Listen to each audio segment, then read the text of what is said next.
السلام علیکم ورحمۃ اللہ وبرکاتہ۔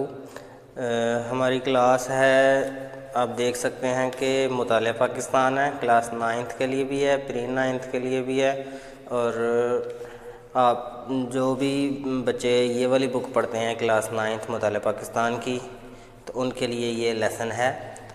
تو آپ دیکھ سکتے ہیں کہ پہلا سبق ہے پاکستان کی نظریاتی اساس، ideological bases of Pakistan.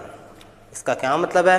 Pakistan کی نظریاتی مطلب اس کی سوچ، اس کی فکر کی جو اساس ہے، جو بنیاد ہے، وہ کیا ہے۔ تو اس کے تدریسی مقاصد کے اندر آپ دیکھ سکتے ہیں کہ اس باب کے مطالعہ کے بعد طلبہ اس قابل ہو جائیں گے کہ وہ نظریہ کی اصطلاح کی تعریف بیان کر سکیں گے۔ نظریے کی اصطلاحی تعریف دو قسموں کی ہوتی ہے، ایک لغوی مطلب کوئی لفظ ہے، جیسے یہ اساس ہے، اب اس کی لغوی تعریف کیا ہے؟ بنیاد۔ ہم کہتے ہیں کہ جی اس کی اساس اچھی ہے، اس کی بنیاد اچھی ہے۔ اب اگر ہم اس کی اصطلاحی تعریف کریں گے، جیسے نظریے کا مطلب کیا ہوتا ہے؟ سوچ، فکر۔ اب اس کی اصطلاحی تعریف یہ ہے نظریہ کی، لفظ نظریہ اپنی تعریف اور معنی کے لحاظ سے ابتدائی سے سماجی دانشوروں کے درمیان اختلاف رائے کا باعث رہا۔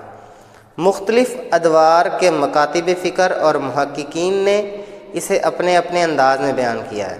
معنی کے لحاظ سے نظریہ سے مراد سوچ یا مقصد ہے، جبکہ اصطلاحی معنوں میں نظریہ کی تعریف اس طرح بھی کی جا سکتی ہے۔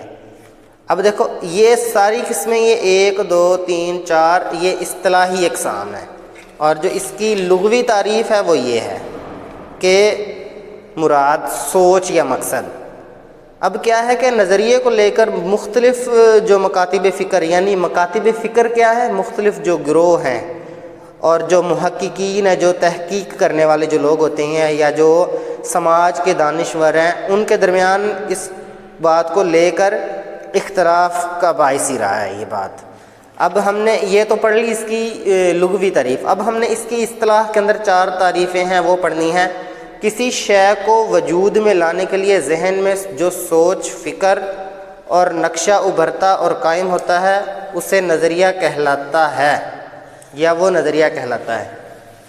کسی بھی مقصد کے حصول کے لیے بنایا گیا فکری خاکہ نظریہ، یعنی کوئی بھی ایسا مقصد ہے جس کو بنانے کے لیے ہمارا کوئی نظریہ ہے، کوئی سوچ ہے، جو اس سوچ کا جو خاکہ ہے وہ اس کو کیا کہتے ہیں؟ اس کو نظریہ کہتے ہیں۔ اس کے بعد جو تیسری تعریف ہے وہ ہے کسی خاص مقصد کے لیے کسی قوم کی اجتماعی سوچ کا ایک بات پر متفق ہو جانا بھی نظریہ کہلاتا ہے۔ جیسے اب ہمارا نظریہ پاکستان کیا ہے کہ ایک خطے، ایک علاقے کے لوگوں کی جو سوچ ہے اس کی ڈائریکشن ایک ہی ہے کہ اسلام کے اوپر عمل کرنا ہے، دین کے مطابق اپنی زندگی کو لے کر چلنا ہے، تو یہ اجتماعی سوچ ہے۔ اور اس کے بعد چوتھی بات کیا ہے؟ ایسی بات جو لوگوں کو متحد کر کے اس کے حصول کی کوشش پر آمادہ کر دے، یہ نظریہ کہلاتی ہے۔ مطلب کیا ہے؟ لوگوں کی ساری سوچوں کو ایک ہی سوچ کے اوپر لا کر اکٹھا کرنا، یہ نظریہ کہلاتا ہے۔ نظریے سے مراد ایسا ضابطہ یا پروگرام ہے جس کی بنیاد فلسفہ تفکر پر رکھی گئی ہو اور انسانی زندگی کے مختلف پہلوؤں مثلاً سیاسی، معاشرتی، تہذیبی مسائل کے حل کے لیے کوئی لائحہ عمل بنایا گیا۔ کیا ہے کہ ہماری جو جتنی بھی جو ہے وہ فلسفہ کی سوچیں ہیں، یا تفکر ہے، یا مختلف پہلو ہیں، یا کوئی معاشرتی اور تہذیبی مسائل کے حل ہیں، ان کے لیے جتنے بھی ہمارے جن کو ہم لائحہ عمل بناتے ہیں، یا کوئی بھی ایسی بات جس پر ہم چلتے ہیں، سارے متحد ہو کر، یا جو ہے وہ ضابطے، یعنی ایسا ضابطہ، ایسا جو ہے محور جس کے اوپر ہم اکٹھے ہوں، تو یہ ایک نظریہ کہلاتا ہے۔ اس کے ماخذ کیا ہیں؟ نظریہ کے ماخذ درج ذیل ہیں۔ سب سے پہلا کیا ہے؟ مشترکہ مذہب۔ مذہب کیا ہوتا ہے؟ مذہب ہمارا جیسے دین ہے، ہمارا مذہب کیا ہے؟ اسلام ہے۔ مختلف لوگ ہیں، ان کا مذہب کوئی عیسائی ہے، کوئی ہندو ہے، کوئی سکھ ہے، کوئی بدھ مت ہے، کوئی مجوسی ہے، ٹھیک ہے۔ تو اب ہر مذہب کی اپنی ایک داستان ہے۔ مذہب محض عبادت کا مجموعہ نہیں ہوتا، بلکہ وہ کسی قوم کی پوری معاشرتی زندگی کو متاثر کرتا ہے۔ مطلب کیا ہے کہ مذہب کا مطلب یہ نہیں ہے کہ صرف عبادت کرنا، یا روزے رکھ لینا، یا نمازیں پڑھنا، یا اسلام کے اندر یہ چیز مذہب ہے، نہیں، بلکہ مذہب آپ کو رہن سہن کا طریقہ، آپ کو اٹھنا بیٹھنا سونا جاگنا باتیں کرنا بتانا زندگی جینا سکھانا، یہ ساری کی ساری باتیں یہ مذہب سکھاتا ہے۔ 19ویں صدی میں بر صغیر پاک و ہند میں کئی ہندو تحریکوں مثلاً آریہ، یہ ایک تحریک ہے، سماج اور برہمو سماج وغیرہ نے جنم لیا، جن کا مقصد ہندوازم کی اشاعت اور مسلمانوں کو نیچا دکھانا تھا۔ آریہ سماج کے بانی پنڈت دیانند سرسوتی نے تو حد کر دی تھی، اس نے شدھی کے نام سے ایک پروگرام شروع کیا جس کا مقصد غیر ہندوؤں کو زبردستی ہندو یعنی ہندوؤں کے مطابق پاک صاف بنانا تھا۔ برہمو سماج کا بانی راجہ رام موہن رائے بھی مسلم دشمنی میں مسلمانوں کے خلاف تقاریر کرتا تھا۔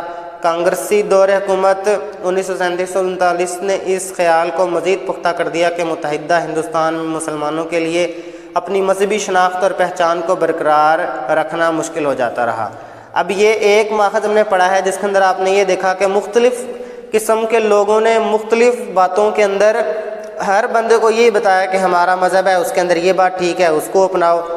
تو ہم نے اس دوسروں کو نہیں دیکھنا، ہم نے ہر مشترکہ مذہب کو پڑھنا ہے اور اس کے مطابق اپنی سوچ کے جو فکری جو نظریاتی جو ہماری اساس ہے، جو ہماری بنائی ہے اور قرآن و سنہ کے مطابق جو ہماری باتیں ہیں، ہم نے اس کے مطابق اپنا فیصلہ کرنا ہے کہ کون سا مذہب اچھا ہے، کون سا مذہب جو ہے وہ زیادہ کارآمد ہے، اور اس کے مطابق اپنی زندگی گزارنا ہے۔ تو آج کا ہمارا یہ ٹاپک ختم ہوتا ہے، انشاءاللہ آپ سے ملاقات کروں گا ایک نئے ٹاپک پر۔ مجھے دیں اجازت، السلام علیکم ورحمۃ اللہ وبرکاتہ۔